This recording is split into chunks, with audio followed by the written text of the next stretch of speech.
Shalom, mari kita akan memulai persekutuan ibadah kapel secara online. Jemaat, saya persilakan untuk mempersiapkan hati dan pikiran kita. Kita masuk lebih dalam untuk memulaikan ibadah kita. Terlebih dahulu mari kita naikkan pujian kepada Tuhan.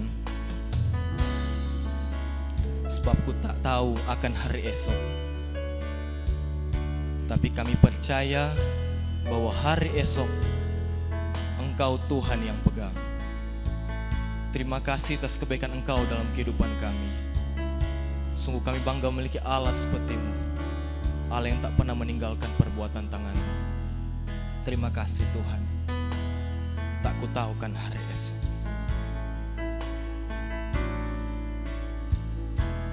Tak ku tahu kan hari esok, namun langkahku tegak, bukan surya ku harapkan, karena surya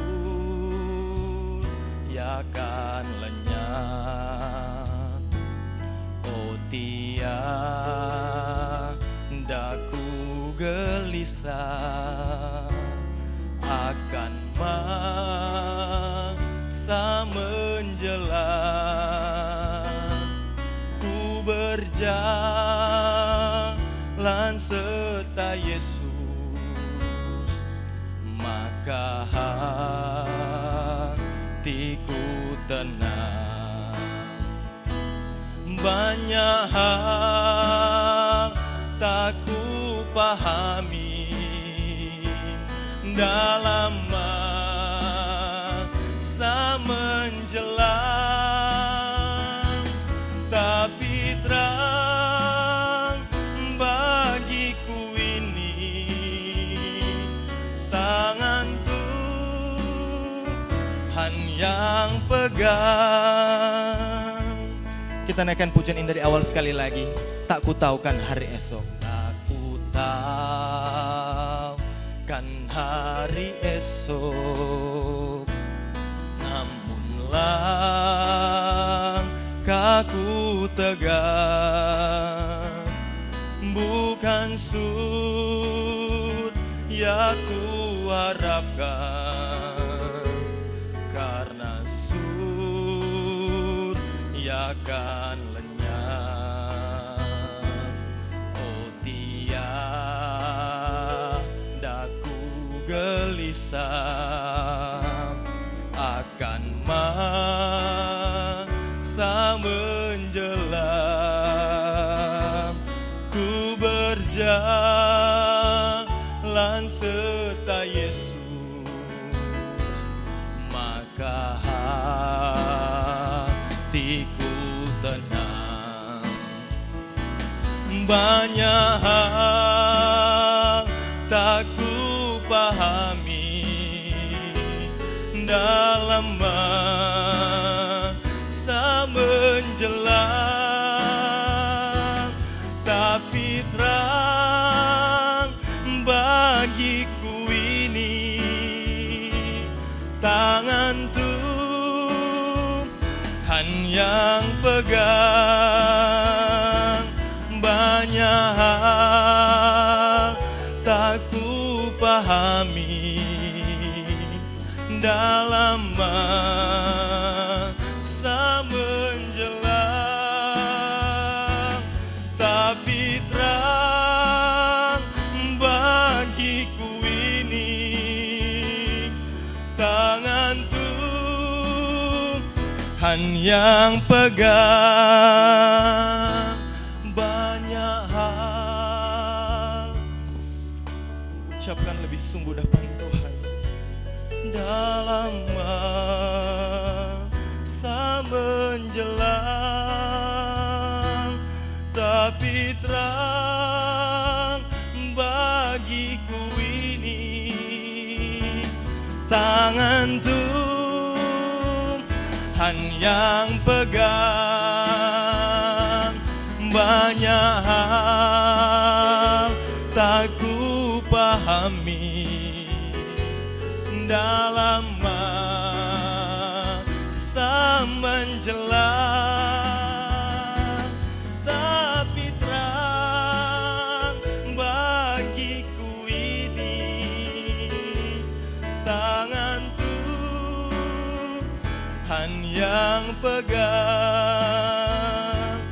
tangan Tuhan yang pegang,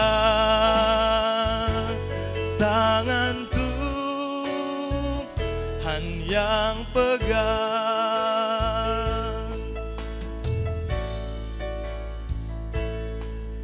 Mari kita satu di dalam doa pembukaan, kita berdoa. Tuhan, kami mengucap syukur, pujian penyembahan telah kami naikkan ke dalam tangan kuat kuasa-Mu.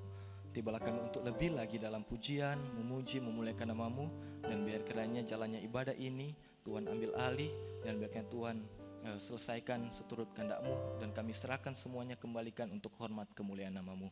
Hanya dalam demi nama Tuhan Yesus kami siap memuji-Mu, kami siap memuliakan-Mu, dan kami siap bersorak-sorai bagi nama-Mu. Hanya dalam demi nama Tuhan Yesus kami berdoa dan mengucap syukur. Haleluya. Amin. Mari kita naikkan satu pujian bagi Tuhan. Kita bermazmur bagi Tuhan, kita memuji Tuhan dengan pujian Ku diberi kuasa.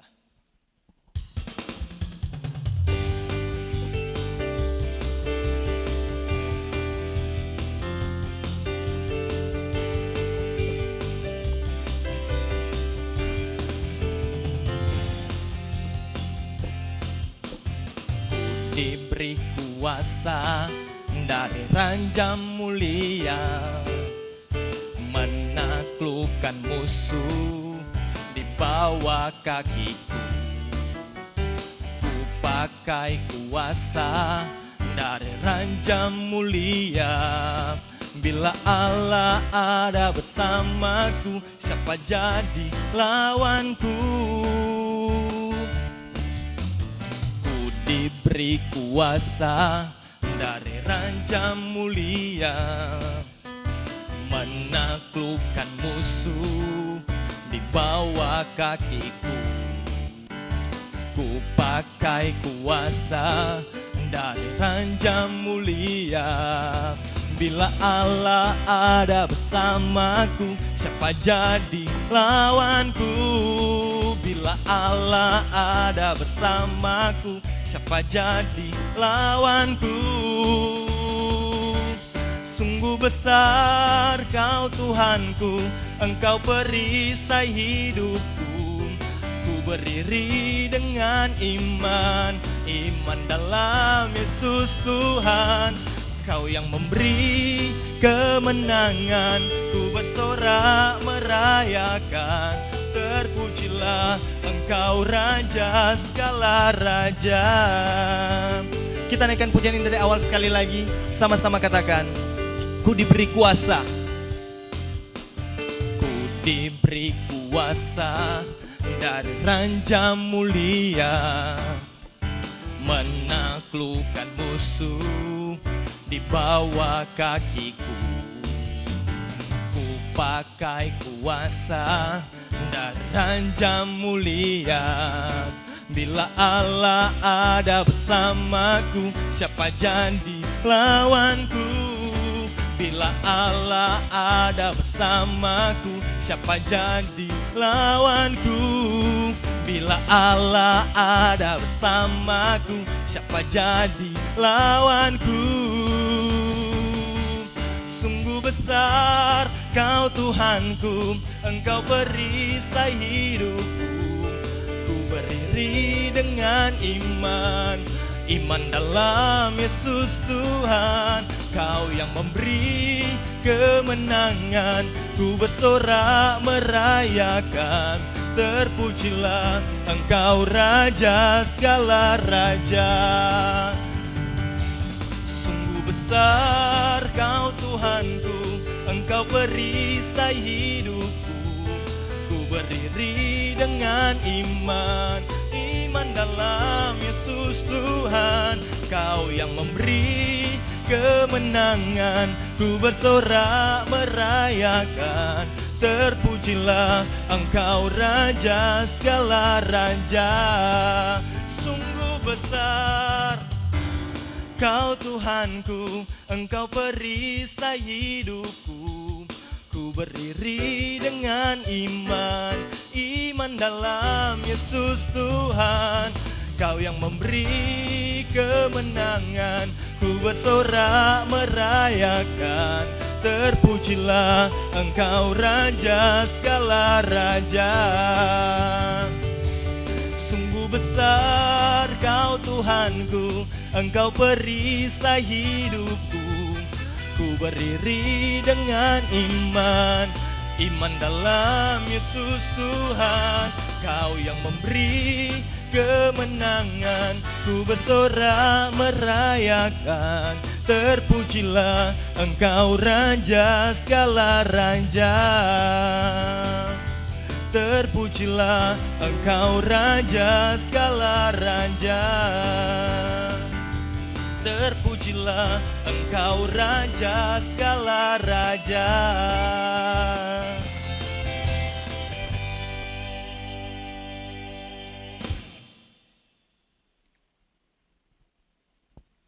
Persiapkan hati dan pikiran kita akan masuk lebih dalam lagi melalui pendengaran kebenaran firman Tuhan.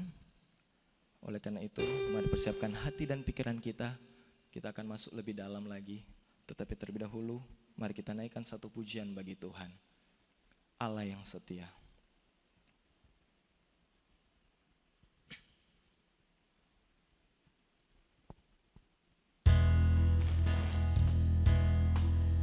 Sekalipun kami berjalan dalam lembah kekelaman, kami percaya sebab Tuhan beserta kami. Terima kasih Tuhan. Terima kasih Yesus. Sekalipun ku berjalan, sekalipun ku berjalan dalam lembah kelam, namun tangan-Mu selalu menopang hidupku. Walau ku dalam ketakutan, Kau hadir di sisiku. Kau berkata, jangan takut, Kau beriku kemenangan. Kaulah Tuhan yang berjanji, tak sekali pun Kau ingkari. Kesetiaan-Mu sungguh terbukti di sepanjang hidupku. Untuk selamanya ku kan setia melayani, mengasihi-Mu.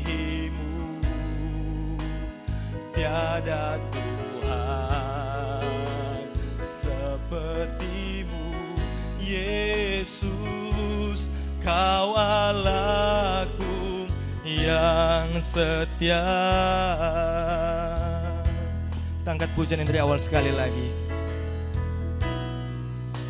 Sekalipun ku berjalan dalam lembah kelam,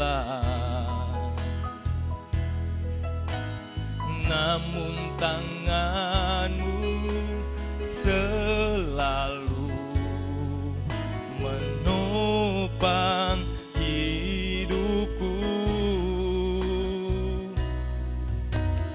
Walau ku dalam ketakutan, Kau hadir di sisiku. Kau berkata, jangan takut, Kau beriku kemenangan. Kaulah Tuhan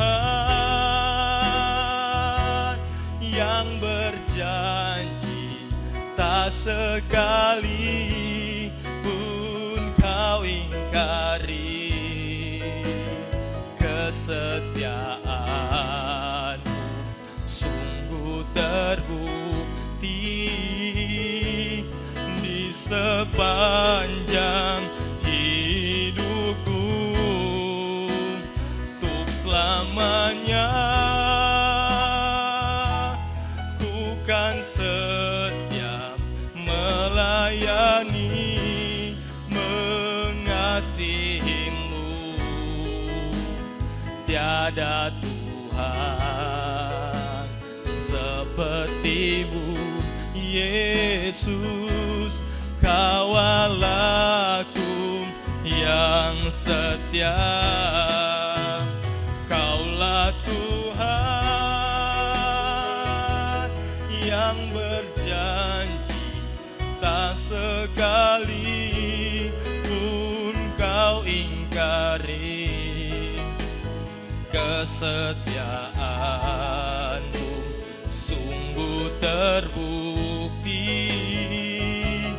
di sepanjang hidupku, untuk selamanya ku kan setia melayani, mengasihi-Mu. Tiada Tuhan seperti-Mu, Yesus. Kaulah aku yang setia. Kaulah Tuhan yang berjanji, tak sekali pun Kau ingkari kesetiaan-Mu. Sungguh terbukti di sepanjang hidupku, untuk selamanya. Katakan lebih sungguh dalam Tuhan. Ku kan setia melayani, mengasihi-Mu. Tiada Tuhan seperti-Mu, Yesus. Kaulah aku yang setia. Kaulah Tuhan yang berjanji, tak sekali pun Kau ingkari kesetiaan-Mu. Sungguh terbukti di sepanjang hidupku, untuk selamanya ku kan setia melayani dan mengasihi-Mu. Tiada Tuhan seperti-Mu, Yesus. Kaulah aku yang setia. Tiada Tuhan seperti-Mu, Yesus. Kaulah aku yang setia. Tiada Tuhan seperti-Mu, Yesus. Kaulah aku yang setia.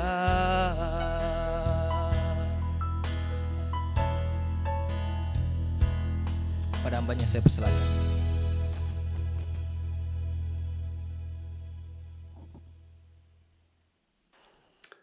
Selamat siang teman-temanku. Masa krisis corona merupakan penyempitan bagi kita. Kita kehilangan banyak hal, kehilangan kepastian mengenai masa depan, penyempitan kesehatan dan makanan, dan kehilangan kesempatan untuk memilih. Tetapi krisis corona juga merupakan kesempatan untuk pembentukan karakter kita.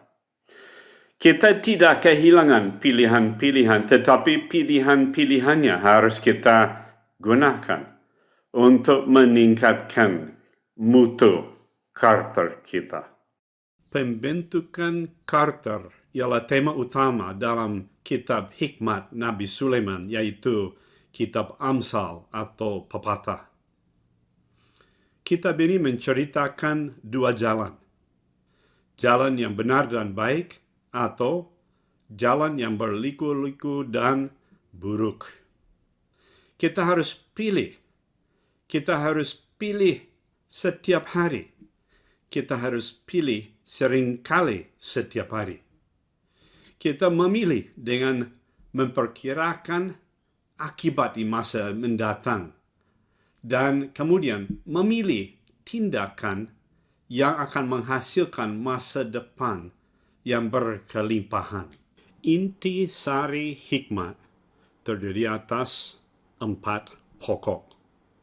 Yang pertama, dalam hidup ini adanya 2 jalan. Ada jalan yang buruk, yang penuh kebodohan, atau ada jalan yang benar, yang penuh hikmat. Pokok kedua, Anda harus seringkali memilih di antara 2 jalan itu.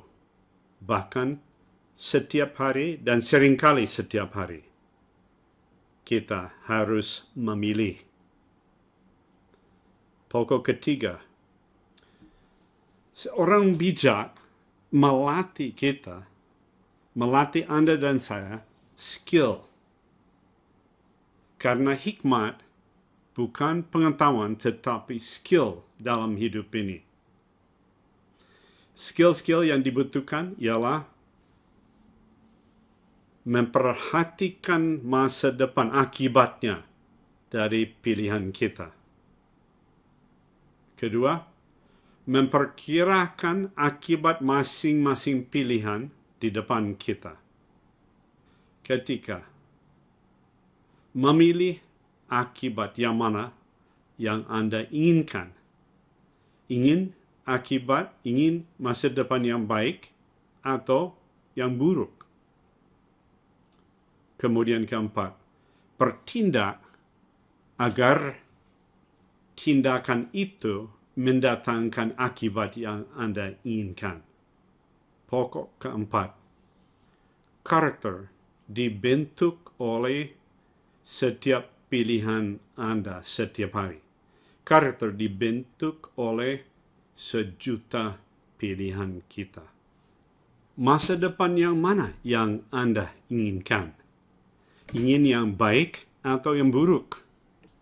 Setiap hari, Anda perlu skill dalam hal memilih.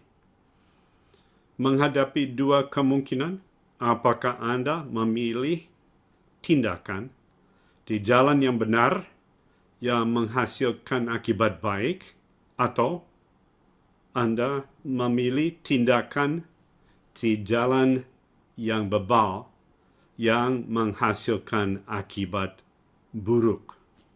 Kitab Amsal, juga disebut pepatah atau hikmat Nabi Sulaiman, tersusun sebagai drama.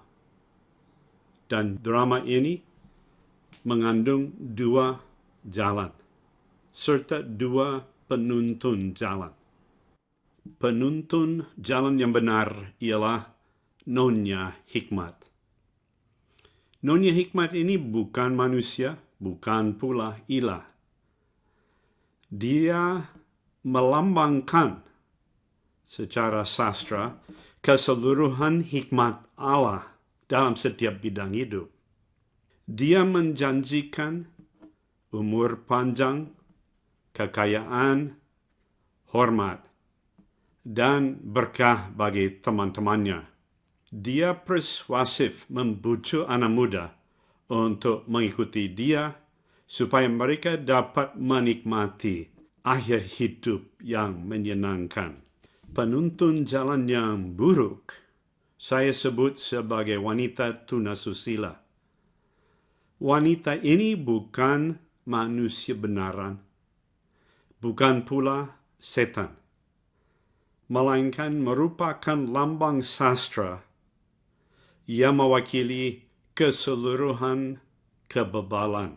Kebebalan baik dalam bidang perzinahan maupun dalam bidang-bidang lain, misalnya kemarahan, hawa nafsu yang tidak dikendali, mengelola uang dengan bodoh, tidak memperhatikan orang miskin, dan bermacam-macam kebebalan diwakili oleh wanita tunasusila ini. Maka dua tokoh, Nyonya Hikmat dan wanita tunasusila, ialah pesaing satu sama yang lain, yang dua-duanya ingin membujuk anak muda untuk mengikuti mereka. Kalau wanita tunasusila ini, dia menjanjikan hal-hal yang baik di masa kini, segera. Dia tidak menjelaskan bahwa apa yang dimakan akan menjadi racun di dalam perut orang yang menderita di kemudian hari. Selain dua penuntun jalan yang saya sebut sebagai Nyonya Hikmat dan wanita tunasusila, adanya tiga tokoh lain yang relatif mirip, sehingga saya sebut sebagai tiga saudara bebal. Ketiga-tiganya ialah korban dari bujukan wanita tunasusila, sehingga lama-kelamaan, pilihan demi pilihan, karakter mereka terbentuk dan mereka disebut sebagai orang bebal. Di antara tiga saudara bebal, yang pertama ialah orang yang tak berpengalaman. Kepalanya tetap kosong. Dia tidak suka berubah. Dia hanya memikirkan saat ini dan bukan besok. Ini bukan hanya orang yang sedikitnya pengalaman dia, tapi ini orang yang setelah mengalami sesuatu tidak pandai evaluasi pengalamannya, sehingga tidak belajar. Dia bisa belajar hanya jika dia menderita dulu. Orang yang tak berakal budi ialah kakaknya dari orang yang tak berpengalaman, dan lebih parah keadaannya. Dia menolak hikmat dan orang yang menyampaikannya. Dia tidak takut akan Tuhan. Lidahnya membinasakan. Dia keras kepala, hampir tidak bisa belajar sesuatu. Dia cepat bertengkar dan dia mengulangi kebodohannya berulang-ulang kali. Si pencemooh ialah kakak tertua dari tiga saudara bebal yang melambangkan kebebalan dalam kitab Hikmat Nabi Sulaiman. Pencemooh ini gemar kepada cemooh. Dia membenci orang yang mengecam dia. Dia seringkali menyebabkan perselisihan. Dalam kitab Amsal atau pepatah Hikmat Nabi Sulaiman, Nyonya Hikmat berusaha membujuk tiga saudara bebal agar mereka tidak berkelanjutan dalam kebodohannya. Tetapi sebenarnya tujuan pendidikannya ialah orang bijak, supaya orang bijak mengerti caranya hidup bersama-sama dengan saudara bebal. Hikmat telah mendirikan rumahnya, menegakkan ketujuh tiangnya, memotong ternak sembelihannya, mencampur anggurnya, dan menyediakan hidangannya. pelayan-pelayan perempuan telah disuruhnya berseru-seru di atas tempat-tempat yang tinggi di kota. Siapa yang tak berpengalaman, singgahlah kemari. Dan kepada yang tidak berakal budi katanya, marilah makanlah rotiku dan minumlah anggur yang telah kucampur. Buanglah kebodohan, maka kamu akan hidup. Dan ikutilah jalan pengertian. Siapa mendidik seorang pencemooh, mendatangkan cemooh kepada dirinya sendiri. Dan siapa mengecam orang fasik, mendapat celah.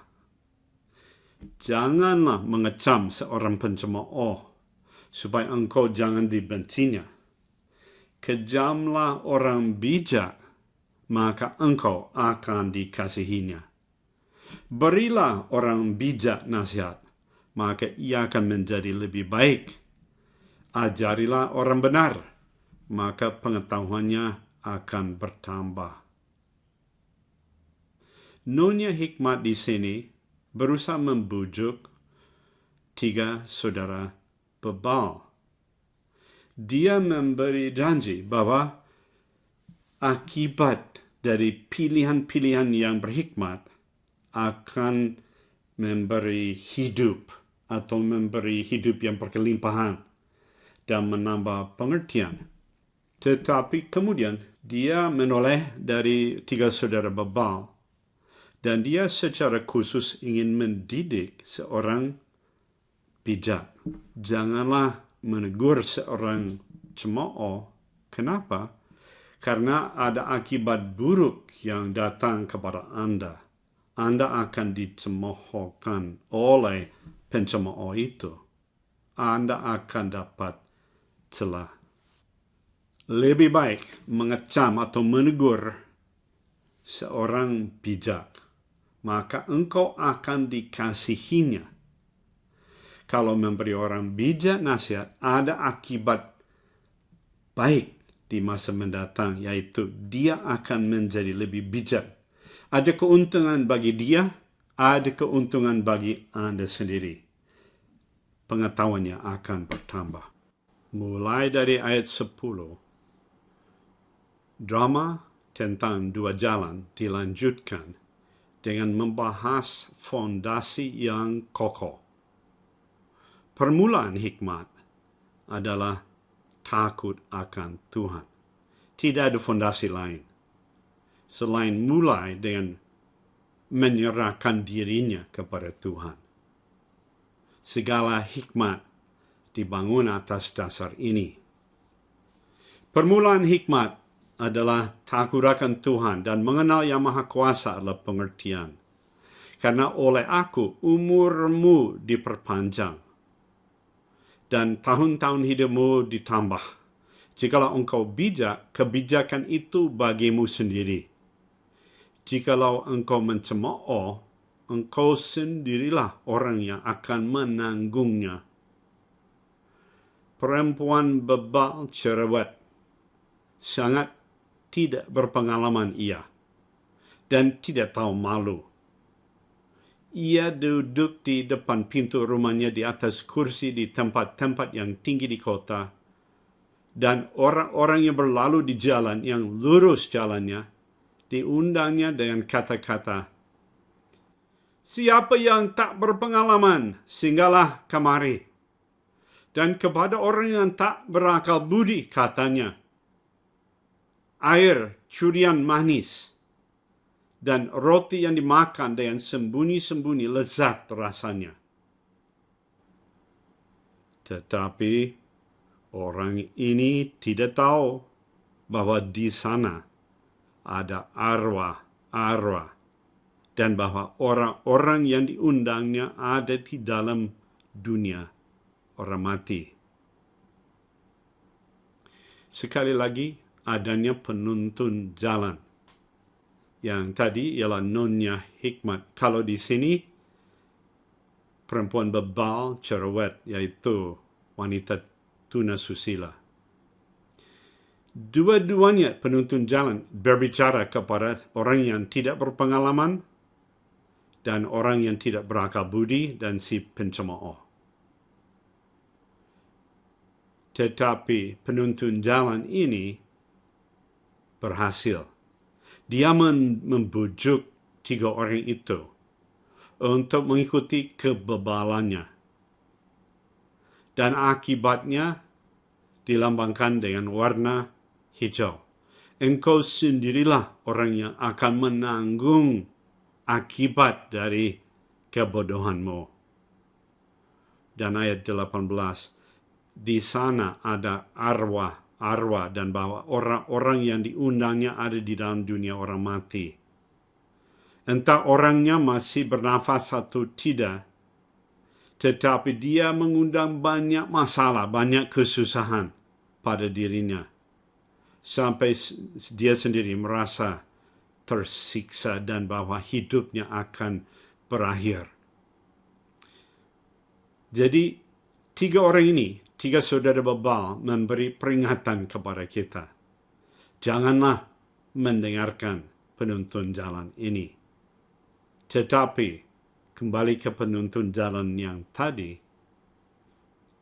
yang dibangun atas dasar takut akan Tuhan, yang mendengarkan nyonya hikmat, umurnya diperpanjang, dan kebajikannya itu dinikmati bagimu sendiri. Intisari dari hikmat ialah mengantisipasi masa depan dengan memperkirakan akibat dari pilihan-pilihan yang mungkin. Kemudian pilih yang mana yang mengurangi kesulitan dan menambah keuntungan. Menjalani kehidupan dengan gaya hidup moral dan bijaksana adalah sesuatu yang masuk akal. Karena hal itu berarti mengurangi kesulitan dan menambah keuntungan. Baik hikmat yang dimanusiakan maupun kebebalan yang dimanusiakan, dua-duanya membujuk anak muda secara aktif. Dua-duanya menawarkan sesuatu. Perlakukanlah dirimu dengan baik. Menjadi sebuah slogan yang dapat diterapkan. Tetapi diterapkan bagaimana? Hikmat menjanjikan yang baik dalam kurun waktu panjang, di mana tangan kendali Allah dapat dikenal seterusnya, selaras dengan jalan benar, jalan Allah. Kebebalan yang dimanusiakan menjanjikan yang baik juga, tetapi segera, bukan di masa mendatang. Yang baik yang ditawarkan oleh wanita tunasusila itu ada di mana Allah tidak tahu menurut dia. Tetapi orang yang memilihnya akan mengalami kepahitan pada akhirnya. Daya tarik untuk bertindak tepat didasarkan atas akibat-akibat gaya hidup yang berhikmat, atas manfaat kebijaksanaan di bawah tangan Tuhan.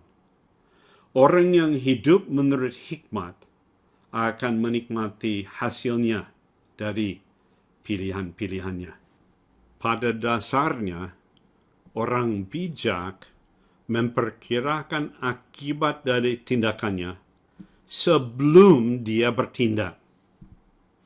Kalau orang bijak melihat malapetaka, bersembunyilah ia.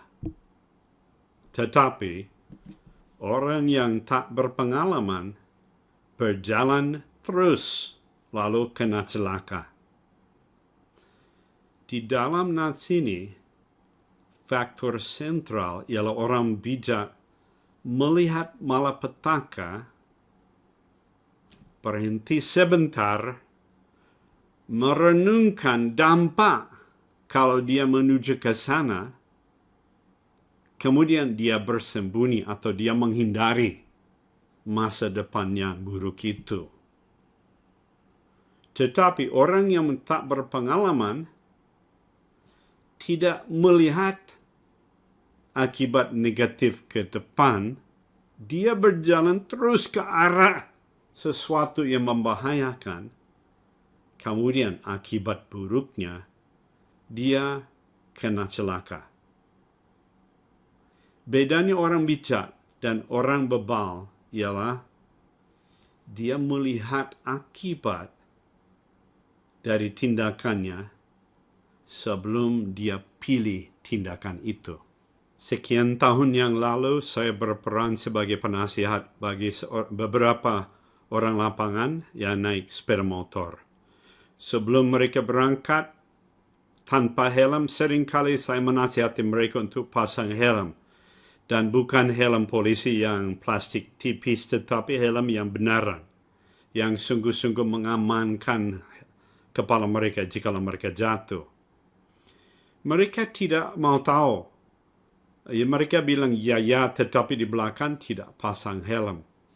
Pada suatu hari, mereka berdiri di samping jalan. Ketika ada seorang anak muda naik sepeda motor tanpa helm, dia mau mendahului satu mobil, kemudian dia kena truk, jatuh, dan kemudian dengan jalannya, rodanya truk besar itu, dia jatuh di bawahnya, dan saya tidak mau menjelaskan apa yang terjadi tanpa helm.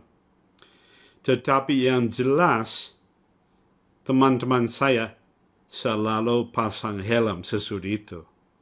Karena mereka melihat akibat dari tindakan yang bodoh. Skill dalam memilih tidak diadakan sekali dan kemudian selesai. Tetapi skill memilih harus dilakukan seringkali setiap hari. Misalnya kalau anak ini mengambil jalan yang benar dengan pilihan pertama, tetapi tidak lama kemudian dia menghadapi pertanyaan atau kemungkinan pilihan yang kedua, dan dia harus pilih sekali lagi untuk tetap pada jalan yang lurus. Kalau tidak, dia pilih ke arah jalan yang buruk.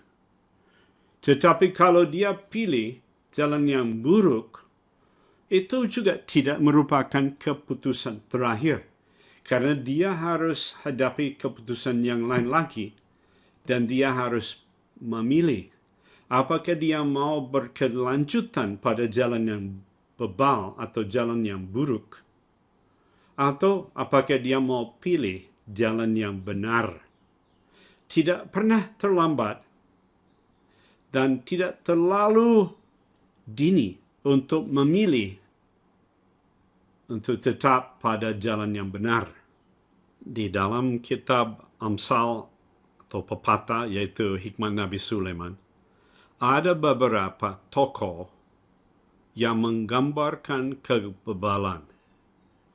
Orang-orang ini adalah orang bebal dengan keahlian khusus.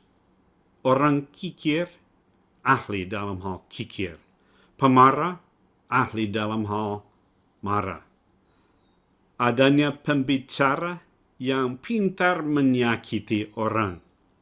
Semua orang ini adalah dari keluarga yang bebal. Ada ahli dalam hal kemalasan. Ada orang yang ahli dalam hal pelampiasan hawa nafsu. Ada orang lain lagi yang ahli dalam perzinahan. Hal-hal ini ialah contoh-contoh di berbagai bidang di mana kita lihat kalau ada misalnya orang yang pilih marah bukan untuk membiarkan kemarahannya mereda.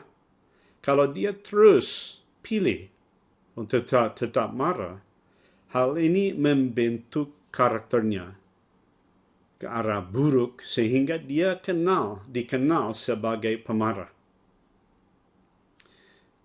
Jadi orang-orang ini mengambil pilihan-pilihan yang buruk dan setelah sekian kali memilih dengan buruk, karakter mereka terbentuk dan mereka menjadi seperti yang digambarkan di sini.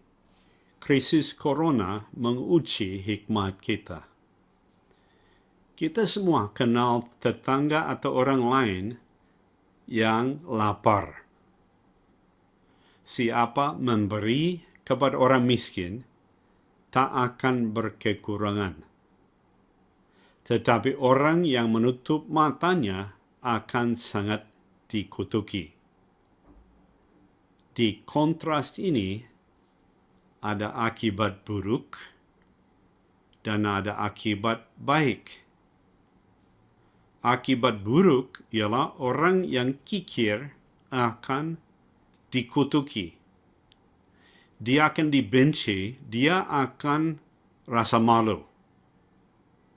Orang yang menutup matanya berarti orang yang tidak memberi, seolah-olah tidak mengerti, tidak memberi kepada orang miskin, akan sangat dikutuki. Sebaliknya, siapa yang memberi kepada orang miskin tak akan berkekurangan. Kita takut kalau kita memberi yang kita miliki berkurang. Tetapi kita harus ingat, takut akan Tuhan. Jadi Tuhan memelihara kita, maka kita tidak takut memberi. Karena sumber yang kita miliki, Allah sendiri, tidak pernah berkekurangan. Maka dia menyalurkan berkah kepada orang saleh. Mau pilih yang mana? Mau memberi kepada orang miskin atau mau menutup matamu terhadap kebutuhan orang miskin? Ada akibat masing-masing. Dalam bidang pergaulan, kita bertanya, saya harus berteman dengan siapakah? Orang bijak memberi peringatan, jangan berteman dengan seorang pemarah. Mengapa? Dia membujuk dengan cara menunjukkan akibat buruk jikalau kita berteman dengan seorang pemarah. Jangan demikian oleh karena engkau akan menjadi biasa dengan tingkah lakunya, dengan arti Anda akan mulai meniru kemarahannya. Dan hal ini menjadi jerat bagi dirimu sendiri. Anda sendiri akan jatuh. Walaupun dari belas kasihan, Anda ingin berteman, jangan. Ayat ini mengandung komentar ganda. Si pemarah akan menjadi semakin sepi karena orang lain akan mundur dari dia. Dalam bidang perkataan, kita harus memilih kata-kata yang mana dan menyampaikannya dengan sikap yang mana. Seorang bijak memberi nasihat, pilih kata-kata yang menyenangkan. Bagaimana caranya dia membujuk kita? Dia menunjukkan manfaat dari kata-kata kita yang menyenangkan orang lain. Kita mengambil hati orang lain. Kita mengucapkan kata-kata yang enak didengar. Mengapa? Karena hal ini ialah manis bagi hatinya dan menyejukkan diri dia. Jadi hal ini membangun orang lain. Nah, inilah kata yang harus kita pilih. Sebaliknya orang bebal, dia memilih kata-kata yang menyakiti orang lain. Tetapi akibatnya justru dia membinasakan dirinya dengan mulutnya sendiri. Dan kata-kata yang dia sampaikan untuk menyakiti orang lain justru menjadi jerat bagi dirinya. Membandingkan akibat baik dengan akibat buruk menolong kita mengambil tindakan, memilih kata yang tepat.